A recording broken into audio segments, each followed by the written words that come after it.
Jump shot. What kind of name is that? Not mine, but try telling that to the brothers at school. That's all they ever call me. You'd think it was written somewhere. Tall guys must be jocks.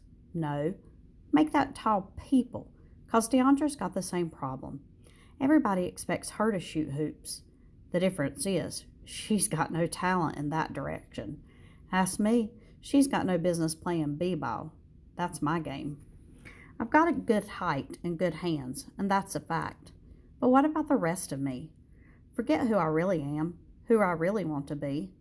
The law is be cool, be tough, play ball, and use books for weight training, not reading. Otherwise, everybody gives you grief. Don't ask me why I care, especially when the grief is coming from a punk like Wesley. Judging from the company he keeps, he's a gangsta in sheep's clothing. I don't even know why he and Tyrone bother coming to school. It's clear they don't take it seriously, although maybe they're starting to. That's according to Sterling, who believes in praying for everybody and giving them the benefit of the doubt. I love the preacher man, but I think he may be giving these brothers too much credit. Anyway, when I hang around after school and any of the guys ask me, "Yo, Devon, where you going?" I tell them I'm headed for the gym to meet Coach and work on my layup.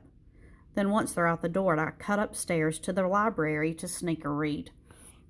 It's not much better at home. My older brother's always after me to hit the streets with him. Calls me a girly man for loving books and jazz. Don't get me wrong. B-ball is all right. Girls like you for one thing. But it's not you they like. It's Mr. Basketball. And if that's not who you are inside, then it's not you they're liking. So what's the point? Still, I don't mind playing, just not all the time. This year is looking better. My English teacher has got us studying the Harlem Renaissance, which means we have to read a lot of poetry. That suits me just fine. Gives me a reason to drag around my beat-up volumes of Langston Hughes and Claude McKay. Whenever anybody bugs me about it, all I have to say is homework. Even so, I'd rather the brothers not catch me with my head in a book. The other day I ducked into the library, snare a corner table, and hunkered down with 3,000 years of black poetry. Reynard sees me, but it's not like he's going to tell anybody. He hardly speaks, and he never hangs with any of the brothers I know. So I breathe easy. I'm sure no one else has spotted me until a head pops up behind the stacks. It's Janelle Battle from my English class. I freeze and wait for snickers I'm used to. Wait for her to say something like, "What? Coach got you reading now? Afraid you're going to flunk out and drop off the team?" But all she does is smile and wave, like it's no big deal for me to be in the library reading. Like I have a right to be there if I want.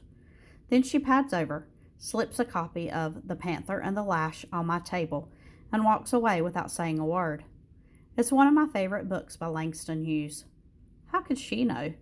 Seems like she noticed me in the library more often than I thought. Janelle is all right. So what if she's a little plump? At least when you turn the light on upstairs, somebody's at home. She's smart and she doesn't try hiding it, which gets me thinking. Maybe it's time I quit sneaking in and out of the library like some thief. Maybe it's time I just started being who I am. Bronx Masquerade by Devon Hope. I woke up this morning exhausted from hiding the me of me, so I stand here confiding there's more to Devon than jump shot and rim. I'm more than tall and lengthy of limb.